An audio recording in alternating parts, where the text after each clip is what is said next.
Today we're going to talk about how brand equity impacts your performance marketing. So very often we say, oh, we can't measure the impact of brands, and so we have to focus on performance marketing because we're more certain. And obviously this is a mistake because your brand equity and your brand investment has actually a very positive impact on the effectiveness of your marketing performance. And today I'm going to show you how a strong brand can impact your cost per click and your ROI on Google and Meta. So the first thing I want to go back to is that the impact of brand for us doesn't have to be proven anymore. One, because there's a lot of literature about it. I really warmly always recommend Liz Binet and the long and the short of it. So what we did is that we just simply replicated the concept of Liz Binet's outline in his book with clients, and we saw great impact of it. And this is one example that we have, is that it's a client where we increased the share of search, and then over 3.5 years they saw in that area 125% revenue increase. And so that means that by creating awareness, by creating attention, by gaining your share of search against your competitors, then your revenue follows. And that's what we've seen successfully in a few of our clients. Now, there is a very interesting paper that was written by McKinsey. And the main ideas of that paper is that it's extremely vital to be included in the set of brands that first come to customers' mind. In B2B, we always say 80% of your buyers will buy a brand than you before starting the buyer journey. And in B2C, it is exactly the same thing, which means that when you're not in the initial consideration set, you're much less likely to be selected. And because you're much less likely to be selected, your cost per click will also be much higher, because Google and Meta actually look at those numbers. And so you have to be in the initial consideration set. And the only way to be able to do that is that the people know you already before starting the buyer journey.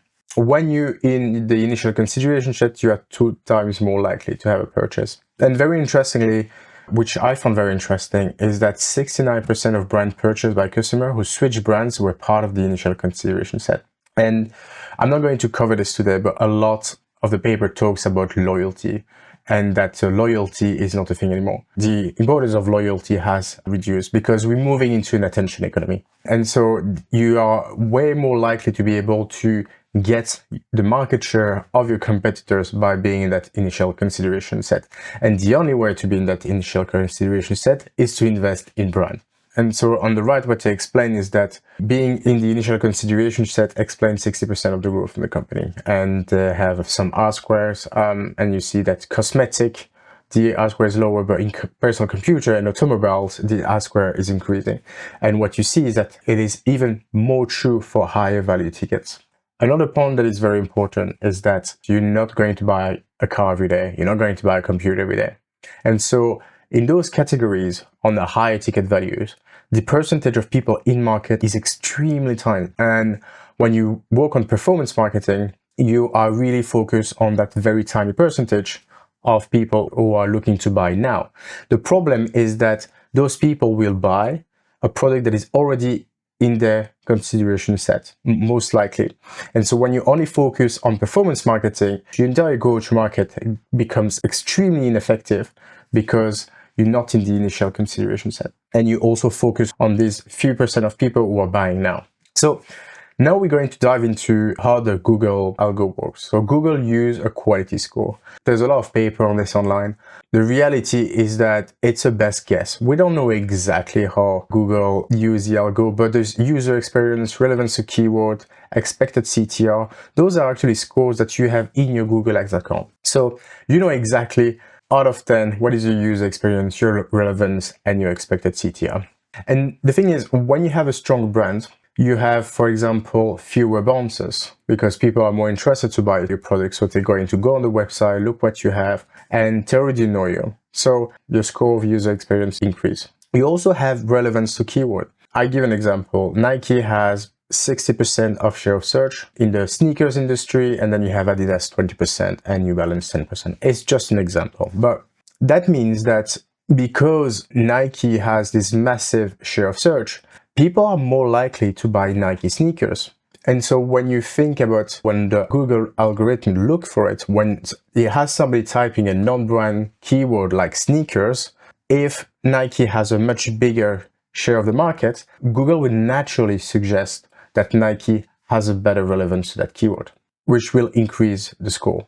And then you have the expected CTR. Again, we're going back to the concept that people are way more likely to buy product that was in the initial consideration set. So when you have somebody typing sneakers, they're going to click on the name they already know. And so having like a strong brand awareness first will also increase your expected CTR score. All of those three are impacted by your brand awareness and brand equity. And all of this will increase your quality score. And so when you look at your ad rank, for example, which is going to be your max bid times your quality score, it means that the higher is your quality score, the more likely you'll be on the top of the Google search. And then also the lower will be your cost per click, because we're going to see in an example later that a higher quality score will lead you to a much smaller cost per click, and somebody under you can actually pay more than you even if you're on top because of that quality score difference. So here it's a relationship from Downstream showing the impact of click-through rate and quality score, and you can see that the higher is the quality score, the higher is the click-through rate. Here it's another one also showing the relevance score on the bottom and the cost per click and the click-through rate. And you see that again, if you have a very high relevance score that you can influence with brand equity, then your cost per click is reducing and your click-through rate is increasing. Now on the example, you see you have advertiser 1 here, advertiser 2, advertiser 3, and you see that the advertiser 1 has a max bid of 2 and the advertiser 2 has a max bid of 4. So the advertiser 2 is willing to bid twice more than advertiser 1. Yet, as you can see, the advertiser 1 is on the top because it has the best rank. Why? Because we do the max bid times the quality score, and the ad rank is 20, while advertiser 2 is $4 and 4, this is 16. So this is the first thing. You see that the high quality score leads you to be on the top with a smaller CPC. This also impacts the brand search query, by the way. When competitors are bidding on your terms, this is why it's important to bid a little bit on your brand search. That leads the strategy to be very highly ineffective for your competitor to bid on your brand. But that's part of another discussion. But as you can see, that advertiser 1 has an actual CPC of 161, and advertiser 2, which is on the second level, has an actual CPC of $3. So advertiser 1 will be on the top and pay a CPC that is half the one on advertiser 2, just because it has a higher quality score. And advertiser 3 also, you see the quality score is even lower and is going to pay a higher CPC. This is really the example, and that really proves that your brand investment impacts your CPC on Google. In Meta, the algo is believed to be slightly different. Again, as I said, we have data, but vendors tend to not share everything. But what they look at is the advertiser bid times the estimated action rate plus user value. And the action rate is a click-through rate times the conversion rate. Again, if you sell sneakers and 60% of the population is interested in Nike, Nike is going to have a much better action rate than the others. And that will, again, impact the value of your ad, which then will win the auction in that case.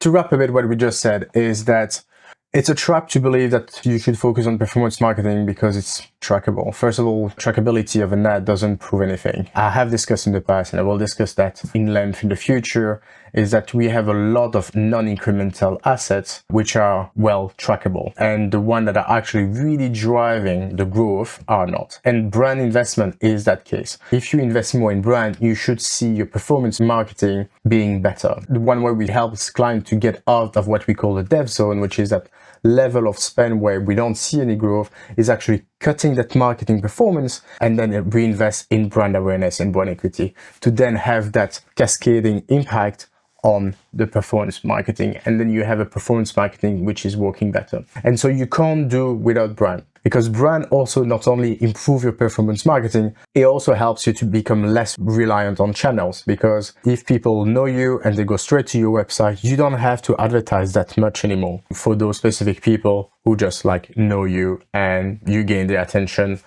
to reach social media, to all of your reach initiative.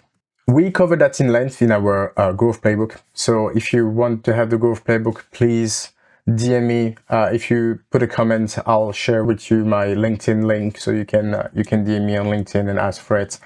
I'm more than happy to send it to you and have a chat about it. I hope you liked the video. The next step is that you can follow me on LinkedIn. We also have a Substack that is in the description. Please like and subscribe on the YouTube channel. If you visit my website, you'll find also a link to book a call with me if you want to. Thank you for your time, and I hope you enjoyed.